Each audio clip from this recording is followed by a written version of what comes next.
inspire, empower, grab your girls and soar a little higher, unlock the fire in you, cause real women don't bitch, no, real women don't, real women don't, real women don't, real women don't, real women don't, real women don't, real women don't, real women don't bitch.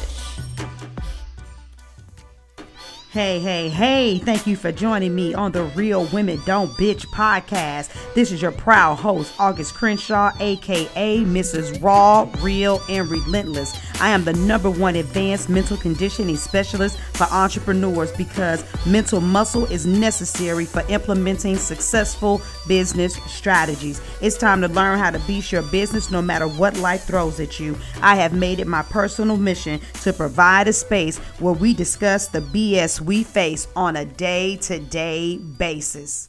Hey, queens and kings, how you doing up in this joint? I'm really excited to talk to you guys today. I'm bringing a controversial issue to the table. I think that's what I always do. But anywho, the name of this episode is Loving Money Leads to Poverty. And we're not going to sit here for too long. I really am not. I want you all to take some time to think about it. And I know a lot of you, you follow me and you are, heavily inundated with some Christian beliefs. And you've learned that the love of money is the root of all evil. And I'm here to challenge that thought and say that denying the fact that you actually love money has caused you to do things to do whatever it takes to get money, and that you're the epitome of evil. So if you are living a mediocre lifestyle, you're actually out of the alignment with what God has for your life. And I just think about things that I learned. Like when I learned about Solomon, people are like, King Solomon was the richest man in the Bible. And they say, yes, but when God said, what do you want? He could have prayed for money, but instead he prayed for wisdom. And so in the church, I know we spent a lot of time tripping off of how noble he was because he prayed for wisdom, and then he ended up getting money. And I mean, yeah, you want wisdom as a business coach. I want wisdom. I want to understand, how to funnelize people. What's automation? What I got to do to make sure that I'm getting bang, bang paid. But ultimately, I still want to get paid. And so I find that people don't really realize their money mindset and their emotional fixation with money because they don't really ever really want to talk about money. Like if I ask you right now, like in this book that I'm reading, why do you deserve money? Most of you will take the noble route. Well, I don't want to have this entitled mentality. And, then all of if it's not Christianity, it's the way you were brought up. People don't just deserve money. You got to work hard in order to get it. And money doesn't grow on trees. And, if it's better to, be poor and happy than rich and evil, or anybody who's successful is probably sold their souls to the devil.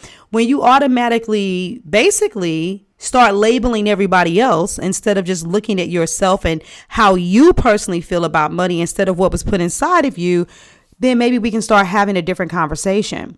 If you ask me why I deserve money, I can tell you right now, because I have too many gifts. I can play instruments, paint, design jewelry, and it takes money to get access to the things to perfect those crafts. God wouldn't put these gifts inside of me. Would the divine put these kind of gifts inside of me and then not expect me to cultivate them? But in order to cultivate them, whether I'm buying brushes or a saxophone or beads or threading or metal or brushes and canvases, doesn't it require money in order to be able to do those things?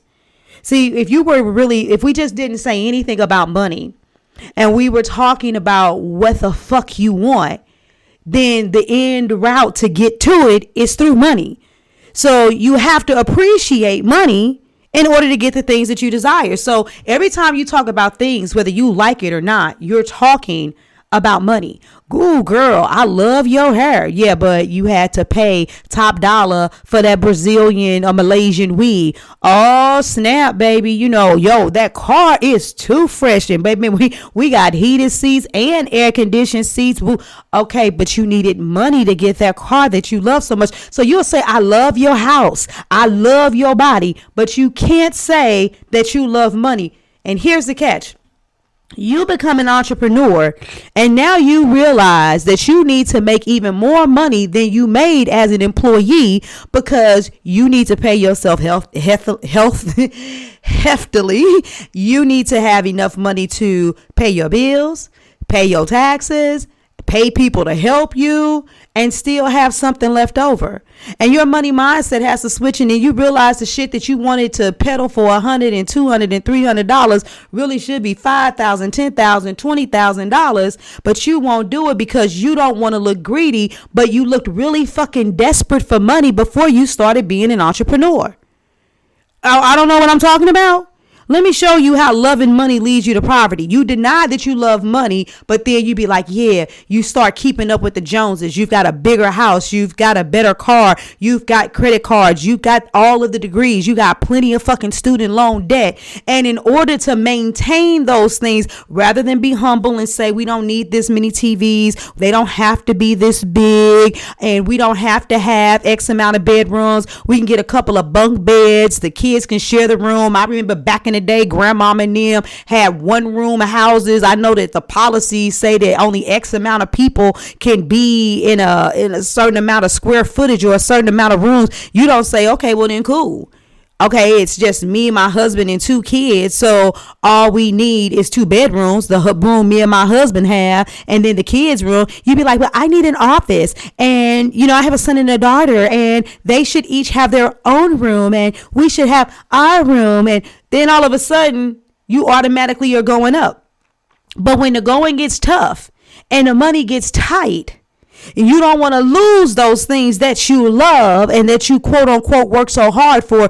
You work even harder for it. You work longer hours. Your kids are at the daycare more. Or when you come home, you're so worn out and tired that you don't feel like being bothered with them. You come home with this attitude of, let me get a break because I've been working all day and now y'all bombarding me with questions and shit. And don't you have a game to entertain yourself, or an iPad or whatever cell phone thingamabobber I bought you, all because you working yourself like a fucking slave to get more money to maintain the things you bought. So you tell me, don't that look like you'll do any fucking thing for money? Don't that look like gaining the world but losing your soul? Yeah, you got everything that looks like you okay, except for the peace and the joy and the ability to enjoy your family. So some of you all need to really look at your fucking money mindset.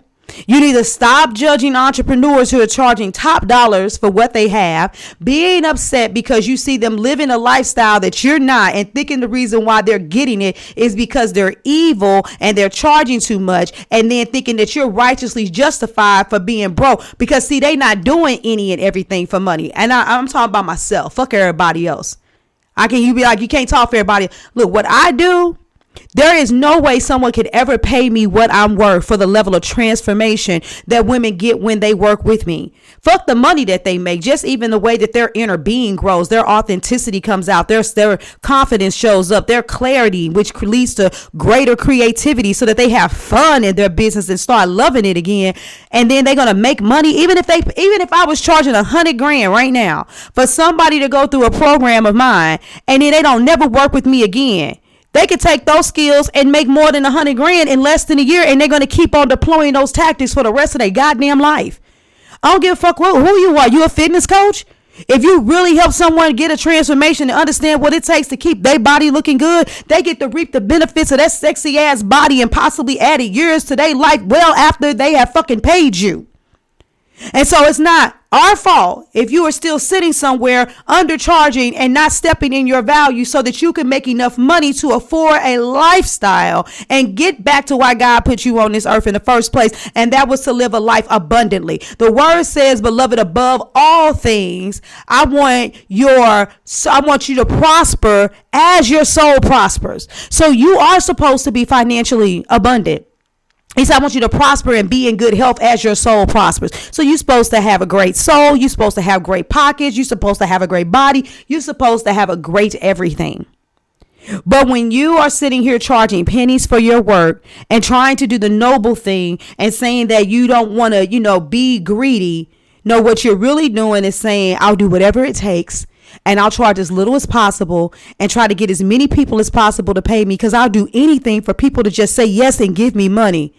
Yeah, you're the one who loves money. And that level of loving money is what has you in poverty.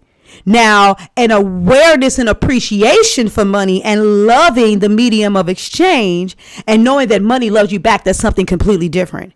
And that leads to abundance. So I'm talking about a perverted love, right? Which really isn't love at all, because you won't even acknowledge it. So I don't know how y'all feel about today's topic, but I know it's definitely one that's worth a juicy ass conversation.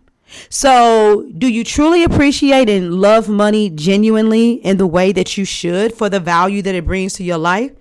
Or do you have a dysfunctional relationship where you will abuse yourself from time to time just to get your hands on money, just so that you can continue to have things that you want, but then deny the fact that you have any connection or desire to money? So basically what I'm saying is, it pertains to money. You're dysfunctional and you're abusive. And it reflects in the way you treat it and the way it comes to you. You treat money like a booty call. You need to get it fixed. You do what you got to do to get it. And then you bust a nut and you relieved. You paid your bills. You bought the shit you wanted. And then you don't even pay attention to it no more. Yeah. Yeah. So it really isn't love. I just titled this podcast what I did. It's a very dysfunctional relationship. Look at, if money was your husband, how much quality time do you give it? How much attention do you pay to it? How often do you look at it? How often do you set goals with it? Let it know the ups and downs in the relationship and what things are looking like. Yeah, some of y'all abusive as a motherfucker to money. So anywho, I'm going to let you do what you do. But for those of you that know that it's time for a change and you need a major overhaul in your mindset as it pertains to going for that almighty dollar, in order for you to live the life you want to, go to workwithaugust.com and go ahead and watch the case study, and then get on a call with me and let's move forward, because it's time out for the dumb stuff. Time out for being broke. All right, queens? I love y'all. Deuces. Thank you for joining me today. Remember to cultivate a mindset that is biased towards taking action. No bitching, whining, or complaining. Here, our mantra is, real women don't bitch, we get shit done. See you next week as I continue to bring you what you need to keep your head in the game and beast your business. Don't forget to hit subscribe and leave us a 5-star review. Would you like a specific topic covered? Have a question you would like answered live? Then head on over to realwomendon'tbitchpodcast.com. Subscribe to my email list, hit me up, and I got you. Interested in being a guest speaker? You walk the walk? Then you can sign up on the website too. This is your #1 advanced mental conditioning specialist for entrepreneurs, Mrs. Raw, Real, and Relentless. Signing out. Deuces. Inspire, empower, grab your girls and soar a little higher. Unlock the fire in you, 'cause